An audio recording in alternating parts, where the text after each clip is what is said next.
오늘 볼 말씀은 우리 제9계명입니다. 10계명 중에 제9계명. 오늘 제목을 거짓을 미워하고 진리를 사랑하라 이렇게 잡았습니다. 9계명은 내 이웃에 대해서 거짓 증거하지 말라라는 것이 이제 9계명이죠. 그래서 오늘 좀 서론적으로 볼 사실이 이 지금 시대 뭐 옛날도 마찬가지지만 특히 이제 지금 시대는 거짓이 판치는 시대입니다.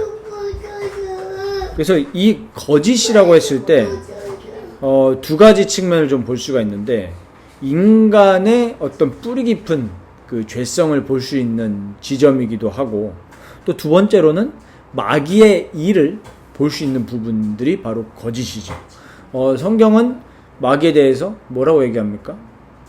거짓의 아비라고 말씀하고 있습니다. 예수님이 요한복음 8장 44절에 거짓의 아비라고 그랬고, 거기 거짓에 반대되는 개념도 있죠. 진리가 그 속에 없으므로, 이렇게 예수님은 마귀에 대해서 분명히 말씀하셨습니다.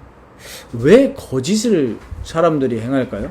결국에 그 안에 있는 깊은 죄성을 바라보자면 결국에 교만이고 또 나의 유익입니다. 나의 이익을 위해서 거짓을 말하죠. 서슴없이.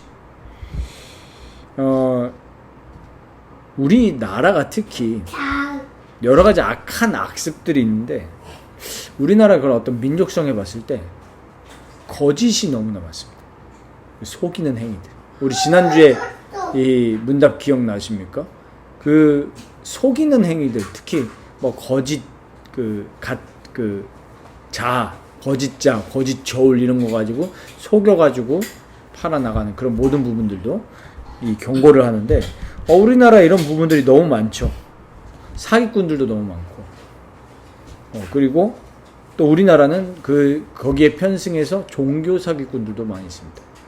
뭐 사실은 교회뿐만 아니라요, 불교, 타 종교 이런 데들도 보면요, 우리 뭐 스님들한테 스님이라고 할 수 있죠. 우리 뭐 너무 그렇게 무시하지 말아주세요. 막 이렇게 막 땡중이라고 하지 마시고, 스님이라고 하시면 되죠. 그 사람이 뭐 마귀입니까? 사람들인데. 스님들, 괜찮은 스님들도 있죠. 그렇다고 해서 우리가 뭐 거기에 구원이 있다라고 얘기는 하는 건 아니지만은, 어쨌든 그 종교로서의 또 좋은 부분들도 있습니다. 살생하지 말라, 좋은 거죠. 그런데 이제 불교도 보면은 사기꾼들이 또 계시더라고요. 불교계에 보니까 거기도 제가 대구에 있었을 때 좀 되게 핫한 사건들이었는데, 되게 유명한 사찰이었어요. 대구 옆에 있는 모 도시, 8만 내장경이 있는 합천이죠. 옛날에 제가 자전거 타고 합천을 갔었는데, 거기도 이제 법인 카드가 있을 거 아닙니까? 그 절 법인 카드로 스님들이 밤에 나오셔가지고 차가 BMW 차를 끌고 나오셔서 이제 가발을 쓰시고 룸살롱에 가셨는데, 이제 카드를 본인 카드를 쓰신 게 아니라 절 카드를, 뭐 그런 카드가 있었겠죠. 뭐 업무하는 카드가. 근데 그거 이제 들통이 나서 이제 지면에도 나고 뭐 그런 일들이 있었습니다. 왜 그런죠? 사기꾼이에요. 사실 종교 사기꾼. 사실은 부처님의 가르침대로 한다고 하면은 무소유죠. 네, 무소유. 뭐 그게 진리라는 게 아니라, 그러면은 거기에 내가 있다고 하면 그대로 살아야 될 거 아니에요. 근데 그대로 안 살면서 불쌍한 이 민중들의 지갑을 터는 그런 것들을 볼 수 있습니다. 우리나라가 특히 이런 부분들이 많은 것 같아요. 속이는 거. 속이는 진짜 많죠. 우리도 이런 거 건물 지을 때 보면은 하청에 하청을 주면서 정해진 그런 규격이라든지 정해진 어떤 그런 부분들을 무시하고 자기 이익을 취하기 위해서 그 원칙에 맞지 않는 재료들을 쓴다라든지, 그러다 보니까 우리나라에 그런 사건 사고들이 많았지 않습니까? 뭐 다 기억하시겠지만 그 서울의 삼풍백화점 무너질 때 왜 그랬습니까? 다 거짓이에요. 거짓으로 행하고 거짓으로 집행하고 또 돈 받고 눈 감아주고 그런 일들이 너무나 많았습니다. 그러니까 결국에는 다 공멸하는 거죠. 그래서 우리가 첫 번째로 좀 봐야 될 것이 이 오늘 9계명의 명령에 대해서 오늘 교리문답은 뭐라고 말합니까? 어느 누구에 대해서도 거짓 증언하지 말고 누구의 말도 왜곡하지 말고 뒤에서 험담하거나 비방하지 않고 다른 사람을 판단하지도 않고 들어보지도 않고 경솔하게 사람을 정죄하는 일에 참여하지 않기를 하나님은 원하신다는 거예요. 네, 요즘 뭐 사람들은 그렇게 말하죠. 이 중립기어를 박는다 뭐 이렇게 얘기를 하는데 함부로 우리가 사람을 정죄하거나 그러면은 안 되는 겁니다. 그래서 여기 뭐라고 말합니까? 무서운 하나님의 진노를 받고 싶지 않다면 마귀에게나 적절한 일인 모든 종류의 거짓말과 속임수를 피해야 한다. 분명히 거짓을 두고 교리문답에서 뭐라고 얘기하냐면은 마귀의 일이라고 했어요. 마귀. 아까 말씀드렸듯이 이 마귀의 일이 뭐냐니까 거짓이에요. 그럼 우리가 이제 여기서 봐야 될 것이 그러면은 하나님의 일이 따로 있고 마귀의 일이 따로 있냐 이분법적으로 봐야 된다는 얘기냐 그게 아니에요. 하나님은 온 우주의 모든 인간의 일거수일투족을 다 주관하고 계십니다. 마귀의 일, 하나님의 일이 따로 있는 게 아니라 이분법적으로 보는 게 아니고 이 마귀의 일은 하나님을 거역하는 일로 지금 나타나는 거죠. 그래서 하나님은 분명히 거짓을 싫어하신다는 것을 말씀하고 있습니다. 그래서 우리가 여기에 9계명의 명령에서 타인에 대해서 거짓 증언하지 말고 함부로 정죄한 일에 참여하지 말라고 했는데 그럼 여기서 우리가 봐야 될 것이 왜 사람에 대해서 그렇게 소중하게 생각해야 되냐. 왜 그렇다고 그랬죠? 사람은 하나님의 형상이기 때문에 함부로 우리가 사람을 판단하거나 정죄하면 안 된다는 것입니다. 왜 그러냐면은 우리가 사람에 대해서 거짓 증거하면은 예나 지금이나 사람에겐 뭐가 있죠? 평판이라는 게 있습니다. 다른 말로 하면 이미지죠. 내가 거짓 증거하면은 그 사람의 평판이 완전히 내려갑니다. 그럼 그 사람뿐만 아니라 그 사람 곁에 누구도 피해를 보죠? 가족들도 피해를 보게 되죠. 그런 사례들이 종종 꽤 있죠. 그 사람이 전혀 하지 않았는데 사람이 거짓 증거를 해가지고 그 사람 인생이 뭐 요즘 말로 나락을 간다고. 요즘 인터넷 시대이기 때문에 더 그렇습니다. 최근에도 뭐 그런 사례들이 좀 있었죠. 그래서 법에도 뭐가 있습니까? 세상 법에도 무고죄라는 게 있습니다. 죽이는 일이에요. 그래서 함부로 말하면 안 되는 거죠. 특히 지금 시대 같은 경우에는 사이버상에서 연예인들에게 남기는 악플 때문에 연예인들이 실제로 스스로 목숨을 끊는 그런 일들이 있었습니다. 그래서 그리스도인들은 뒷담화 그리고 함부로 사람을 정죄하는 일에 참여하지 않아야 됩니다. 누가 타인에 대해서 근거 없는 이야기를 하고 있다라고 하면은 거기에 우리는 참여하지 않고 가만히 있어야 됩니다. 기도해야 됩니다. 근데 우리가 사실은 또 제일 쉽게 지은 죄가 또 이런 죄들이죠. 함부로 사람에 대해서 얘기하는 거. 우리도 우리 자신을 돌아보면서 물론 우리가 거짓 진리라든지 진짜 명백하게 드러난 사기 행각이라든지 이런 부분에 있어서 또 그리스도인들은 그거에 대해서 얘기할 수 있어야 됩니다. 이거는 불의한 거다. 왜냐하면 그것 때문에 또 다른 사람들이 피해를 입을 수 있기 때문에 그거에 대해서는 내가 당당히 말할 수 있는 용기도 있어야 됩니다. 그러나 여기서 말하는 것은 함부로 하면 또 안 된다는 것이죠. 드러나지 않은 일에 대해서. 하나님은 그걸 싫어하시기 때문입니다. 그래서 이 거짓은 다른 사람에 대해서 우리가 거짓 증언하거나 함부로 말하지 않는 것뿐만 아니라 우리 신앙에서도 마찬가지라는 거예요. 우리 신앙. 거짓 선지자와 거짓 교사를 하나님은 정말 싫어하십니다. 성경에도 많은 예들이 나오죠. 우리 발람 아시죠? 발람. 민수기에 나오는 발람. 발람 결국에는 망하잖아요. 하나님은 제일 싫어하시는 게 신앙에 있어서 진리를 왜곡해서 말하는 것을 너무나 싫어하십니다. 그리고 또 싫어하시는 게 뭐냐? 거짓 교사도 나쁘지만 거짓 교리를 쉽게 믿는 태도도 싫어하십니다. 왜? 결국에 내 가려운 길을 긁어주는 거에 내가 따라간 거예요. 속이는 사람도 나쁘지만은 속는 사람도 생각을 해봐야 되는 거죠. 그래서 두 번째로는 거짓을 미워하는 거에서만 끝나는 게 아니죠. 우리 계명이나 교리문답 보면서 뭐라고 했죠?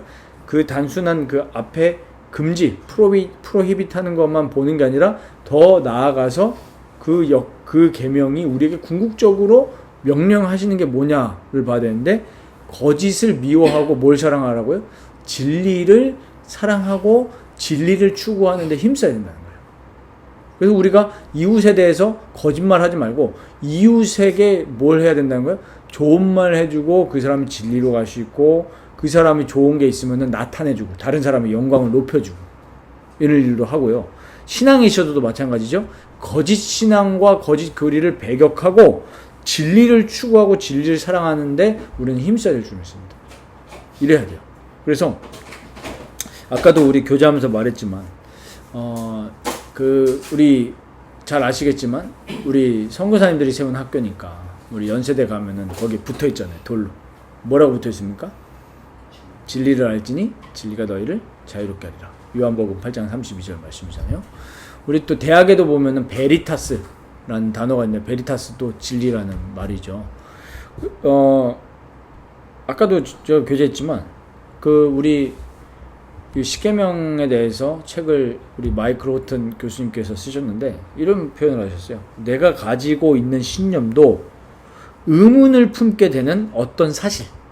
그러니까 내가 굉장히 가지고 있었던 신념인데 그 신념에 대해서 의문을 품게 되는 어떤 계기나 사실이 있단 말이에요. 그걸 알게 되면 그 신념을 통째로 바꿀 수 있어야 된다, 이렇게 기록을 해놓으셨어요. 지금 저희가 경험을 하고 있지 않습니까? 왜 그렇습니까? 진리에 서야 되기 때문에. 그게 진짜 진리를 추구하는 자의 자세예요. 구도자의 자세죠. 우리가 그래서 성경을 해석하는 데 있어서 반드시 어떤 우리 사람의 그런 견해들이 들어갈 수밖에 없거든요. 그래서 중요한 게 뭐냐면 신학입니다. 여러분들 원래 예수님의 제자들에게는 신학이 필요 없었습니다. 왜 그랬을까요? 왜 그럴까요? 예수님이 같이 했어요. 네, 직접 봤잖아요. 직접 보고 직접 경험했고. 근데 이제 어디서 문제가 생긴 겁니까? 이게 타고 내려가고 전하면서 뭐가 들어가요? 왜곡이 되는 거예요. 그러니까 신학이 왜 발전하고 왜 생겼냐면은 이미 사도 시대에도 많은 이단들과 거짓 교사들이 있었어요. 그러니까 그 거짓 이론에서 이 양들, 성도들을 보호하려면 뭐가 필요한 거예요? 신학이 필요했던 거예요. 왜? 방어를 해야 되니까. 그래서 사실은 이 신학은 뭐 때문에 생겼냐면은 이단들 때문에 생겼습니다. 이단. 왜? 거짓으로부터 진리를 보호해야 되니까. 그래서 제가 이번 학기 때 공부를 하면서 되게 인상 깊었던 것이, 이단이, 그러니까 오해하지 마십시오. 이단이 신학의 어머니다. 그 문장이 되게 다가왔어요. 그래서 우리가 너무 이단이라든지 이런 부분에서 나쁘게만 볼 것이 아니에요. 그것들로 인해서 오히려 진리가 선명해지고 우리가 진리에 대해서 어떻게 할 수 있습니까? 갈망하고 진리를 더 사랑할 수 있는 어떤 요인들이 되기도 합니다. 그렇죠. 예를 들면은 어떤 우리가 문제나 사건이 터졌을 때 그것들로 인해서 인류가 한 발짝씩 더 스텝업을 하는 계기가 되기도 했습니다. 그 교수님이 그러시더라고요. 대구 지하철 사건을 얘기를 하면서 이단은 방화범이다 얘기를 하더라고요. 왜 그러냐 하니까 그걸 통해서 어떻게 됐습니까? 그때부터 지하철 안에 쓰여지는 그 내장재들 있죠. 그런 것들에 대한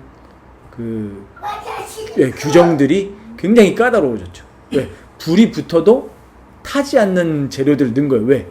그 사건을 통해서. 그리고 예전에도 또 무슨 일이 있었죠? 서울 지하철에? 요즘에는 지하철역마다 다 뭐가 있죠? 스크린 도어가 있잖아요. 근데 스크린 도어 없던 시절이 있었습니다. 아십니까? 모르실 수 있어요. 지방에 사셨기 때문에. 지하철 없잖아. 지하철 없죠, 거기.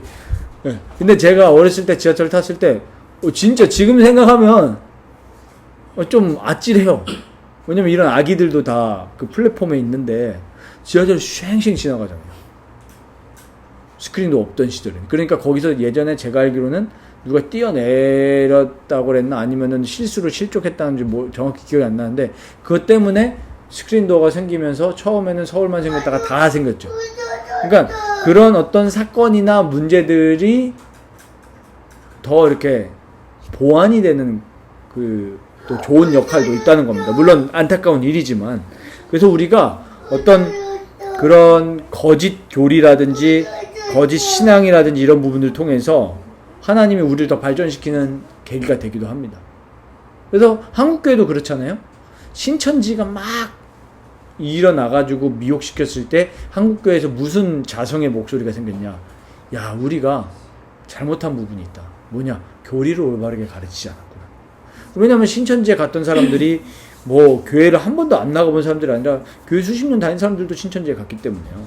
그래서 진리, 우리가 내가 갖고 있는 신념도 진리에 맞지 않는다고 하면 언제든지 바꿀 수 있는 용기를 우리는 갖고 있어야 됩니다. 늘 그렇게 살아가시기 바랍니다. 우리가 이렇게 또 새롭게 시작을 하게 됐지만 우리도 가다가 어떤 부분에 이게 좀 아니다, 성경에 비춰봤을 때 아니다 라고 하면 언제든지 버릴 수 있어야 됩니다. 저도 마찬가지고, 저도 하다가 이게 좀 성경에 맞지 않게 제가 가르친 것 같다라고 하면 언제든지 저도 여러분들 앞에 용서를 구하고 잘못 가르쳤습니다. 그렇게 할 수 있어야 된다는 거죠. 언제 우리는 사람이기 때문에. 그래서 우리는 이 진리가 오직 예수 그리스도밖에 없다라는 사실을 우리는 알고, 요한복음 14장 6절에 진리라고 했죠. 우리의 유일한 진리고 우리의 의가 예수님밖에 없기 때문에 예수님 앞에 서서 또 예수님이 인도하시는 대로 걸어가야 될 줄 믿습니다. 그리고 이 그리스도 위에 우리가 서서 동시에 이웃에게도 어떻게 돼야 되냐면 이웃의 참된 유익을 위해서 우리는 살아가야 됩니다. 사실 이게 안 되는 거거든요. 장사하고 우리가 사업을 하고 뭐 마케팅이 뭐 장사니까 할 때 대부분 어떻게 하죠? 어떻게 장사합니까? 마인드가? 내 얘기. 근데 궁극적으로 잘 되는 분들, 하나님이 복 주시는 분들은 뭐냐 하니까, 물론 장사라는 거 기본 자체가 내 이익을 베이스로 하지만은 뭐라고 표현해야 될까요? 망령된 이익이 아니라 진짜 내가 수고해서 하나님이 주신 소산을 얻기 위해서 저 사람에게 좋은 걸 주기 위해서 내가 장사를 해야 돼요. 그러면 하나님이 복 주십니다. 그건 하나님의 질서고 법이기 때문에. 예를 들면은 제가 뭐 국수를 판다고 칩시다. 그럼 국수를 팔 때 내가 이 국수, 그리스도인은 어떻게 장사를 해야겠어요? 내 이익도 있겠지만 진짜 좀 양심적으로 좋은 재료를 쓰고, 그 다음에 깨끗하게 하고, 내가 조리를 했는데 상한 걸 먹여가지고 저 사람이 아프면 안 되잖아요. 그러니까 정말 저 사람이 이거 먹고 건강해져서 궁극적으로는 또 하나님을 알 수 있도록 그 기도하는 마음으로 장사를 해야 되겠죠. 근데 내 유익을 추구하면서 하다 보면은 거짓을 행하게 됩니다. 자꾸 처음에는 시작했다가 점점 더 퀄리티가 낮은 그런 재료들을 쓰고, 그러면 누가 알죠? 손님들이 대본합니다. 그래서 저기 한 고깃집 없었더라고요. 처음에 갔는데 처음에 되게 잘해주다가 점점 이제. 목회도 마찬가지인 거죠. 목회도 나를 위해서 하면 안 돼요. 누굴 위해서 해야 됩니까? 주님을 위해서 해야 되고 주님의 양들을 위해서 해야 되는 거죠. 그런데 나를 위해서 할 때 어떻게 하는 거죠? 거짓을 행하게 돼요. 오늘 9계명이 궁극적으로 그 내용입니다. 정말로 진리 대신 예수 그리스도 위에 서서 나를 위해서가 아니라 타인을 위해서, 모든 사람들이 타인을 위해서 살아간다면 그게 이제 하나님 나라죠. 서로를 위하고 그리스도의 사랑을 전하고. 그래서 마지막 결론적으로 우리 이런 거짓을 사랑하는 성품이 변화되려고 하면은 방법은 단 한 가지죠. 진리이신 그리스도를 붙들고 그리스도를 사랑할 때 우리가 그 진리로 인해서 우리의 거짓된 성품이 변화되게 됩니다. 우린 기도해야 됩니다. 오늘 오전 설교랑도 이어지는데 이런 우리를 보면서 어떻게 해야 된다고요? 마음이 가난해져야 됩니다. 하나님 나를 변화시켜주세요. 나 진짜 안 됩니다. 주님의 자비가 없이는 우리는 안 됩니다. 네. 당장 뭐 저만 해도 그렇잖아요. 저렇게 막 울고 막 짜증내고 찡깡대고 하면은 진짜 뭐랄까요? 그 마그마라고 해야 될까요? 지구 땅 밑에서 마그마 끓잖아요. 사실은 아마 또 장로님이 안 계셨으면 아마 진짜 더 그럴 수 있는데 이게 끓는다니까. 근데 하물며 우리가 자녀들한테도 이러는데 우리가 밖에서 남한테 어떻게 하겠어요? 내 유익이 안 된다고 하면은 진짜 가차 없는 시대잖아요. 그런 시대를 우리가 살고 있습니다. 사랑이 없는 시대를. 그래서 우리는 정말 진리이신 그리스도를 붙들고 우리의 모든 성품이 이 하나님의 사랑으로 가득 채워서 변화될 수 있도록 그렇게 기도하시기 바랍니다. 하나님 나를 변화시켜달라고. 그래서 우리가 하나님의 영광과 다른 사람의 유익을 위해서 그렇게 될 때 궁극적으로 우리에게도 복입니다.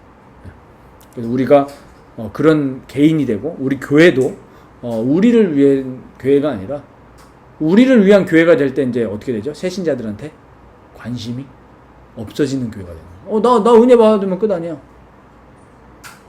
나만 신앙생활 잘하면 돼. 좋은 것이지만 결국에는 우리의 신앙생활도 나를 위해서가 아니라 하나님과 이웃을 위해서. 그래서 우리가 교회에 새로운 사람들이 왔을 때 당연히 우리는 어떻게 돼야 됩니까? 우리 얼굴이 하나님의 얼굴이 돼야 될 줄 믿습니다. 하나님의 형상이잖아요. 사랑 그리고 오픈된 마인드 그런 마음을 가지고 우리 살아가시면서 특히 우리 신앙적인 부분에 있어서도 거짓을 미워하시길 바라고 늘 진리 대신 예수 그리스도를 더 알아나가는 일에 힘쓰시기를 주의 이름으로 축원드립니다.